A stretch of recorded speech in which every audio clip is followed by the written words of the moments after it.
Investor portfolio merespons negatif kebijakan RRT. Kita semuanya hari ini adalah hari pertama pembukaan bursa dan kita sudah melihat Indonesia tadi sesi yang kedua di bawah 8%, 7,7. Kalau kita lihat banyak negara yang indeks harga sahamnya pada tanggal 8 April dibanding 2 April banyak yang koreksinya sangat dalam hingga 14%. Bahkan tadi yang Pak Menko menyampaikan beberapa bisa mencapai di atas 25%. Nilai tukar kita, Pak Gubernur Bank Indonesia sudah menyampaikan juga beberapa langkah bahkan sebelum pembukaan hari ini dan alhamdulillah kita sekarang sudah bisa turun di bawah 17. Namun dinamika ini seperti harga saham, nilai tukar maupun dalam hal ini obligasi surat berharga itu seperti kita itu seperti shock absorber. Karena shocknya terjadi ini adalah bentuk respons yang mungkin harus terbiasa kita lihat. Namun tidak berarti kita kemudian shifting attention-nya dari fondasi yang tetap harus dijaga. Tekanan di pasar keuangan yang tinggi terakhir ini sebetulnya bukan hal yang baru. US Treasury baik yang 2 tahun maupun 10 tahun agak melemah karena dia dianggap safe haven, tapi dolar indeksnya juga melemah. Jadi kepercayaan 100% terhadap dolar juga mulai menurun. Sementara fixed index yaitu volatility juga meningkat, tapi kalau kita bandingkan pada saat COVID, kenaikannya sebetulnya masih relatively manageable. Tapi ini menggambarkan suasananya, alarmnya mulai berbunyi, jadi kita harus juga tetap hati-hati, tanpa panik. JP Morgan, Goldman Sachs, semuanya mengatakan bahwa Amerika kemungkinan masuk ke resesi, probabilitasnya sekarang naik ke 60%, dari tadinya di bawah 50%.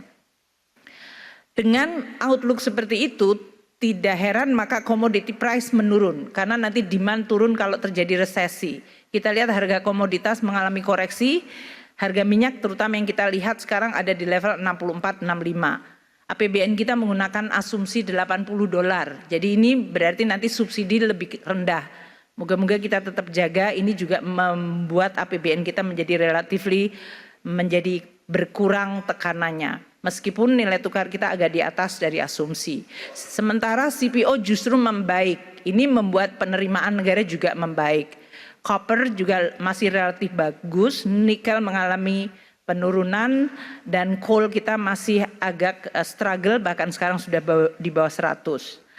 Aktivitas manufacturing sampai hari ini masih diekspansi tapi tipis di 50,3. Tadi telah disampaikan Pak Menko, Indonesia masih di atas 52. Berarti kita masih ekspansif. Kemarin kita sempat turun tapi kemudian kita naik secara cepat sekali. Ini menggambarkan cukup resilience dari sektor manufaktur di Indonesia. Ekspor Indonesia untuk pertanian dalam hal ini pertumbuhan year on year-nya 52%, untuk manufaktur 29%. Itu menggambarkan bahwa sebelum tarif Trump kita cukup baik dan oleh karena itu neraca perdagangan kita tetap terjaga surplus. Kalau kita lihat dari sisi neraca perdagangan ini, Amerika adalah the second largest. Tapi antara yang the first largest yaitu China, Amerika itu di 23 billion. Dan ini tidak banyak berbeda dengan destinasi lainnya. Kalau lihat dari tabel ini, Indonesia punya banyak alternatif sebetulnya. Dalam artian seperti yang dikatakan oleh Pak Menko tadi, bahwa destinasi ekspor kita masih bisa kita diversify. Dan attachment atau dependensi kita terhadap Amerika tidak terlalu besar dibandingkan negara-negara lain yang tadi disebutkan. Nah, Presiden Prabowo telah menyampaikan bahwa menteri-menteri ekonomi yang sekarang harus menghadapi kondisi perang ekonomi ini, kita di dalam front line-nya harus berinisiatif untuk melakukan reform dan deregulasi. Karena kejadian shock seperti ini bukan pertama kali di dalam sejarah kita. Kita pernah mengalami pada tahun 80-an, waktu itu shock minyak dan perang. Kita juga menghadapi kondisi global economic shock tahun 2008-2009, 97-98 kita menghadapi krisis ekonomi.